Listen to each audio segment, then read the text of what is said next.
हमने फैसला कर लिया कि जैसे ईशानी का डिवोर्स होगा हम तुरंत शादी कर लेंगे। एक दूसरे से बहुत प्यार करते हैं और मुझे पूरा यकीन है कि एक दिन पीयू को भी एहसास होगा कि इस बात का कि वो गलत थी, लेकिन शायद तब तक हमें ये सब कुछ झेलना पड़ेगा। ऐसे इन दैट केस उल्टा चोर कोतवाल को जाते हैं, ये वाली बात हो गई आपके साथ। खैर जो हुआ सो हुआ, लेकिन इस हाथ है जो हुआ सो हुआ, लेकिन इस हादसे ने आप दोनों की जिंदगी में एक बखेड़ा जरूर खड़ा है। बिल्कुल सही कह रहे हैं। देखिए हम लोग बहुत साधारण लोग हैं, पूरा तो बहुत ही सज्जन आदमी है, अपने उसूलों का पक्का है। मैंने दोबारा आपसे यही कहा कि जिसकी वजह से मेरी जिंदगी आज इस मोड़ पर खड़ी है, वही मेरी जिंदगी की एक उम्मीद की किरण है।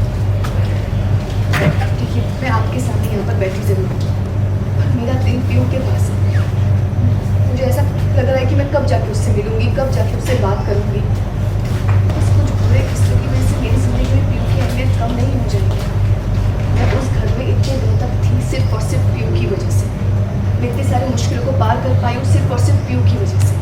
देखिए कुछ दिनों में जैसे पीयू के पापा के साथ मेरा डिवोर्स हो जाएगा, उसके बाद हम दोनों शादी करेंगे। मैं बस इतना चाहती हूँ कि पीयू बस ठीक हो जाए, वो ठीक रहे और उसे ये समझ आए कि प्यार जिद से नहीं पाया जा सकता। इनफैक्ट उस रात जब पीयू मेरे कैंपस में आई, वो अपनी मर्जी से आई थी।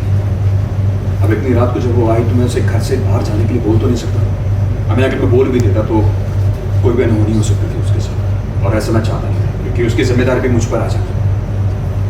मैंने उसको अपने घर में रहने के लिए कहा क्योंकि ईशानी उसे बहुत प्यार करता है। मैंने इनफैक्ट ये भी कहा उसे कि मैं तुम्हारा एक गार्डियन हूँ, तुम कभी भी यहाँ पर आ सकती हो मुझे मिलने के लिए, लेकिन मेरे शब्दों को तोड़ मरोड़ के आगे पुश किया गया और जिसकी वजह से मुझे ये सब कुछ झेलना पड़ रहा है और आज तक मुझे अपनी सच्चाई साबित करनी पड़ रही है।